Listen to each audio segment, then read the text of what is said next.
আসসালামু আলাইকুম। সবার আগে বাছাই করা 10টি আন্তর্জাতিক খবর জানিয়ে দেব। প্রথমেই থাকছে শিরোনাম। তবে তার আগে অনুরোধ থাকবে ভিডিওটিতে একটি লাইক দিবেন।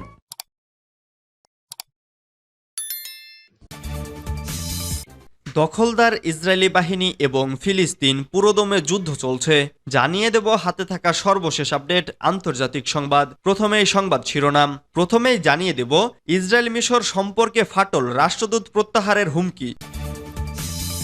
এরপর জানিয়ে দিব নেতানিয়াহুকে থামাতে যে লোভ দেখাচ্ছে আমেরিকা। এদিকে নিহত হয়েছে ১৫০০ ইসরায়েলি সেনা। আরও জানিয়ে দিব ইরানের চাবাহার বন্দর পরিচালনার জন্য ১০ বছরের চুক্তি ভারতের।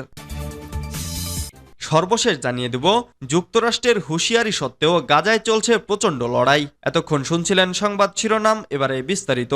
তবে অনুরোধ থাকবে ভিডিওটিতে একটি লাইক করবেন এবং কমেন্ট করে জানিয়ে দিবেন এই ভিডিও সম্পর্কে আপনার মূল্যবান মন্তব্য। ইসরায়েল মিশর সম্পর্কে ফাটল, রাষ্ট্রদূত প্রত্যাহারের হুমকি। গাজায় চালানো আগ্রাসনকে কেন্দ্র করে প্রতিবেশী দেশ মিশরের সঙ্গে সম্পর্কে ফাটল তৈরি হয়েছে ইসরায়েলের। এমনকি তেল আবিব থেকে রাষ্ট্রদূত প্রত্যাহারের মতো সিদ্ধান্ত নেওয়ার কথা ভাবছে কায়রো। মার্কিন সংবাদ মাধ্যম ওয়াল স্ট্রিট জার্নালকে মিশরীয় কর্মকর্তারা জানিয়েছেন, গাজায় ইসরায়েলি আগ্রাসন, রাফায় দেশটির অভিযানকে কেন্দ্র করে দুই দেশের মধ্যে মতভেদের বিষয়টি প্রকট আকার ধারণ করেছে। এই অবস্থায় ইসরায়েলের সঙ্গে কূটনৈতিক সম্পর্ক সীমিত করার কথা ভাবছে মিশর। বিশেষ করে গাজায় একটি যুদ্ধবিরতি বাস্তবায়নে ইসরায়েল বাধা হয়ে দাঁড়িয়েছে বলে মনে করে দেশটি।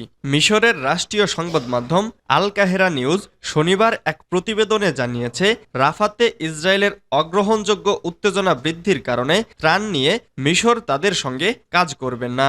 একটি সূত্র সংবাদ মাধ্যমটিকে জানিয়েছে, গাজায় মানবিক পরিস্থিতির বিপর্যয়ের জন্য শুধুমাত্র ইসরায়েলকেই দায়ী করে মিশর। ইসরায়েলের সঙ্গে কূটনৈতিক সম্পর্ক পুরোপুরি ছিন্ন না করে তা সীমিত করার কথা ভাবছে বলে জানিয়েছেন নাম প্রকাশে অনিচ্ছুক মিশরীয় কর্মকর্তারা। নাম প্রকাশে অনিচ্ছুক এক মিশরীয় কর্মকর্তা জানিয়েছেন, কায়রো ইসরায়েল থেকে রাষ্ট্রদূত প্রত্যাহারের বিষয়টিও বিবেচনা করে দেখেছে। তিনি আরও বলেন, তবে যতক্ষণ পর্যন্ত ইসরায়েলি বাহিনী রাফা ক্রসিংয়ে অবস্থান করবে ততক্ষণ পর্যন্ত মিশর একটি ট্রাকও রাফাতে পাঠাবে না। তবে রাফাতে ত্রাণের ট্রাক পাঠাতে না পারলে সেটির ফলাফল কি হবে সে বিষয়ে কোনো মন্তব্য করেননি মিশরীয় কর্মকর্তা। গত সপ্তাহে হঠাৎ করে গাজা ও মিশরের সীমান্তবর্তী রাফা ক্রসিং দখল করে নেয় ইসরায়েলি সেনারা। এরপর থেকে সীমান্তটি পুরোপুরি বন্ধ হয়ে গেছে। সেখান দিয়ে এখন কোনো ধরনের ত্রাণ আসছে না। এর আগে গাজার দক্ষিণাঞ্চলের মানুষের কাছে ত্রাণ আসার একমাত্র পথ ছিল এই রাফা ক্রসিং।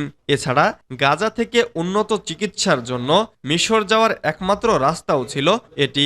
রাফা ক্রসিং দখল করার পর শনিবার রাফার মধ্যাঞ্চল থেকে বাসিন্দাদের সরে যাওয়ার নির্দেশ দিয়েছে ইসরায়েল। এরপরই সেখানে পূর্ণমাত্রার হামলা চালায় দখলদার ইসরায়েলের সেনারা। নেতানিয়াহুকে থামাতে যে লোভ দেখাচ্ছে আমেরিকা। আন্তর্জাতিক আদালতে গণহত্যা ও যুদ্ধাপরাধের অভিযোগ থেকে ইসরায়েলকে রেহাই দিতে এমন কোনো চেষ্টা নেই যা করতে বাকি রাখছে যুক্তরাষ্ট্র। এমনকি আন্তর্জাতিক অপরাধ আদালতেও তেল আবিবের পক্ষ হয়ে লড়ছে ওয়াশিংটন। সর্বশেষ এমন দায় থেকে নেতানিয়াহুকে রক্ষা করতে গাজার সীমান্তবর্তী শহর রাফাতে অভিযান চালাতে ইসরায়েলকে কঠোরভাবে নিষেধ করেছিল বাইডেন প্রশাসন। শুধু তাই নয়, এর বিনিময়ে ইসরায়েলি এ নেতাকে দেওয়া হয়েছিল লোভনীয় প্রস্তাবও। টাইমস অব ইসরায়েলের এক প্রতিবেদনে বলা হয়, গাজার সীমান্তবর্তী শহর রাফাতে স্থল অভিযানের পরিকল্পনা বাদ দেওয়া হলে ইসরায়েলকে হামাস নেতাদের অবস্থান সম্পর্কে গোয়েন্দা তথ্য সরবরাহ করবে যুক্তরাষ্ট্র। সংশ্লিষ্ট 4টি সূত্রের বরাত দিয়ে যুক্তরাষ্ট্র ভিত্তিক সংবাদ মাধ্যম ওয়াশিংটন পোস্টের বরাতে এমন তথ্য দেওয়া হয়েছে। প্রতিবেদনে প্রতিবেদনে বলা হয়েছে, ইসরায়েল যদি রাফাতে সামরিক অভিযান স্থগিত করে তাহলে তাদের গোয়েন্দা তথ্য দিয়ে সহায়তার প্রস্তাব দিয়েছে যুক্তরাষ্ট্র। প্রস্তাবে রাজি হলে ইসরায়েলকে হামাস নেতাদের গোপন আস্তানা ও গাজায় তাদের গোপন সুড়ঙ্গ নিয়ে তথ্য দিয়ে সহায়তা করবে ওয়াশিংটন। এ সময় ইসরায়েলের অব্যাহত হুমকির মুখে রাফা থেকে পালিয়ে যাওয়া ফিলিস্তিনিদের জন্য বড় একটি আশ্রয় শিবির স্থাপনে সাহায্য করারও প্রস্তাব দিয়েছে বাইডেন প্রশাসন। এছাড়া মানবিক ত্রাণ সহায়তা দেওয়ার জন্য অবকাঠামো নির্মাণেও সাহায্য করবে তারা। বাইডেন প্রশাসনের এক ঊর্ধ্বতন কর্মকর্তা জানান, ইসরায়েলের হামলার মুখে রাফায় প্রায় 10 লাখ ফিলিস্তিনি আশ্রয় নিয়েছেন। ইসরায়েল যুক্তরাষ্ট্রকে প্রতিশ্রুতি দিয়েছে যে এর মধ্যে অন্তত 8 লাখ ফিলিস্তিনি রাফা থেকে অন্যত্র না যাওয়া পর্যন্ত তাদের সেনারা রাফায় ঢুকবে না। নিহত হয়েছে 1,500 ইসরায়েলি সেনা। লেবাননের ইসলামী প্রতিরোধ আন্দোলন হিজবুল্লাহর মহাসচিব সাইয়েদ হাসান নাসরুল্লাহ বলেছেন, গাজা যুদ্ধের শুরুর পর থেকে এখনো পর্যন্ত আঞ্চলিক প্রতিরোধ যোদ্ধাদের হামলায় অন্তত 1,500 দখলদার ইসরায়েলি সেনা নিহত হয়েছে। হাসান নাসরুল্লাহর উদ্ধৃতি দিয়ে খবর প্রেস টিভির। সাম্প্রতিক মাসগুলোতে লেবানন ও ইসরায়েল সীমান্ত সংঘর্ষে নিহত দখলদার সেনাদের সংখ্যা এর মধ্যে অন্তর্ভুক্ত কিনা তা পরিষ্কার করেননি হিজবুল্লাহ মহাসচিব।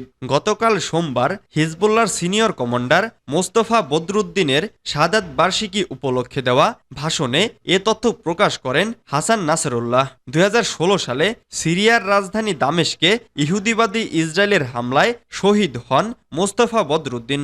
গাজার প্রতিরোধকামী যোদ্ধা এবং হিজবুল্লাহর রকেট ও ড্রোন হামলায় হতাহত ইসরায়েলি সেনাদের কথা গোপন রাখে নেতানিয়াহু সরকার। হিজবুল্লাহ মহাসচিব তার বক্তৃতায় আরও বলেন, গাজা উপত্যকায় 35,000-এর বেশি বেসামরিক নাগরিক হত্যা করলেও ইহুদিবাদী ইসরায়েল তাদের ঘোষিত কোনো লক্ষ্য অর্জন করতে পারেনি। ইরানের চাবাহার বন্দর পরিচালনার জন্য 10 বছরের চুক্তি ভারতের। ইরানের কৌশলগতভাবে গুরুত্বপূর্ণ চাবাহার বন্দরে একটি টার্মিনাল পরিচালনার জন্য 10 বছরের চুক্তি স্বাক্ষর করেছে ভারত। এর ফলে আঞ্চলিক সংযোগের পাশাপাশি দুই দেশের বাণিজ্যিক সম্পর্ক বৃদ্ধি পাবে বলে মনে করেছেন বিশ্লেষকরা।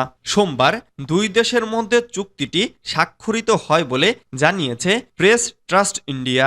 চুক্তির মাধ্যমে প্রথমবারের মতো কোনো বিদেশি বন্দর পরিচালনার দায়িত্ব নিল ভারত। এর প্রভাব পড়বে ইরান ও আফগানিস্তানের মধ্যকার বাণিজ্যেও, কারণ প্রতিবেশী পাকিস্তানকে বাইপাস করে সরাসরি মধ্য এশিয়ার বাজার ধরার চেষ্টা করছে ভারত। সরকারি বিবৃতি অনুসারে ভারতের বন্দর, নৌপরিবহন ও জলপথ মন্ত্রী সর্বানন্দ সোনোয়ালের উপস্থিতিতে ইন্ডিয়া পোর্টস গ্লোবাল লিমিটেড এবং ইরানের পোর্ট অ্যান্ড মেরিট অর্গানাইজেশনের মাধ্যমে চুক্তিটি স্বাক্ষরিত হয়েছে। যুক্তরাষ্ট্রের হুঁশিয়ারি সত্ত্বেও গাজায় চলছে প্রচণ্ড লড়াই। দক্ষিণাঞ্চলীয় রাফা সহ গাজায় হামাসের সাথে ইসরায়েলের তুমুল লড়াই চলছে, যদিও যুক্তরাষ্ট্র রাফায় পূর্ণ অভিযানের বিষয়ে হুঁশিয়ারি করেছে। একই সাথে যুদ্ধান্তর, নৈরাজ্য ও বিদ্রোহের হুমকি নিয়েও সতর্ক করেছে।